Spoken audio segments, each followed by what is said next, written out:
Hi అండి. ఈరోజు protein curry meal maker curry చూపిస్తున్నాను. దీనికోసం ముందుగా మిల్ మేకర్‌ని వాటర్‌లో నానబెట్టుకోవాలి. ఇప్పుడు స్టవ్ ఆన్ చేసుకొని కడాయి పెట్టుకొని కొద్దిగా ఆయిల్ వేసుకున్నాక హోల్ బిర్యానీ మసాలా, జీడిపప్పు, అల్లం, వెల్లుల్లి, పచ్చిమిరపకాయలు, ఉల్లిపాయలు వేసుకొని బాగా మగ్గనివ్వాలి. ఇవి మగ్గిన తర్వాత ఇందులోనే 2 మీడియం సైజ్ టమాటాలను వేసుకొని సాల్ట్ వేసుకొని మూత పెట్టి మగ్గించుకోవాలి. ఇలా మగ్గిన తర్వాత ఇందులోనే కొద్దిగా పసుపు, కారం వేసుకొని బాగా కలుపుకున్నాక వీటిని మిక్సీ జార్‌లోకి తీసుకోవాలి. ఇందులోనే కొద్దిగా కొత్తిమీర వేసుకొని మిక్సీ పట్టుకోవాలి. మెత్తని పేస్ట్‌లా మిక్సీ పట్టుకోవాలి. ఇప్పుడు ఇదే కడాయిలో కొద్దిగా ఆయిల్ వేసుకున్నాక మిల్ మేకర్‌లని వాటర్ తీసేసి వేసుకోవాలి. ఇవి గోల్డెన్ కలర్‌లో వచ్చేంత వరకు బాగా ఫ్రై చేయాలి. ఇలా పక్కకు తీసుకున్న తర్వాత అదే కడాయిలో మళ్ళీ ఆయిల్ వేసుకున్నాక ముందుగా మిక్సీ పట్టుకున్న పేస్ట్‌ని అయితే ఇందులో వేసుకోవాలి.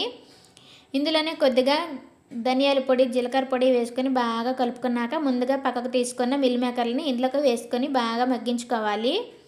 ఇలా మగ్గిన తర్వాత ఇందులోనే కొద్దిగా వాటర్ అయితే వేసుకుంటున్నాను. ఇందులోనే టేస్ట్‌కి సరిపడినంత సాల్ట్ వేసుకొని మూత పెట్టుకొని దగ్గరికైనంత వరకు మగ్గించుకోవాలి. లాస్ట్‌లో కొద్దిగా కొత్తిమీర, కసూరి మేతి, గరం మసాలా వేసుకొని దగ్గరికైనంత వరకు ఉడికించుకోవాలి. ఈ కర్రీని చపాతీలోకైనా, రైస్‌లోకైనా చాలా బాగుంటుంది. ఇలా ఒకసారి ట్రై చేయండి.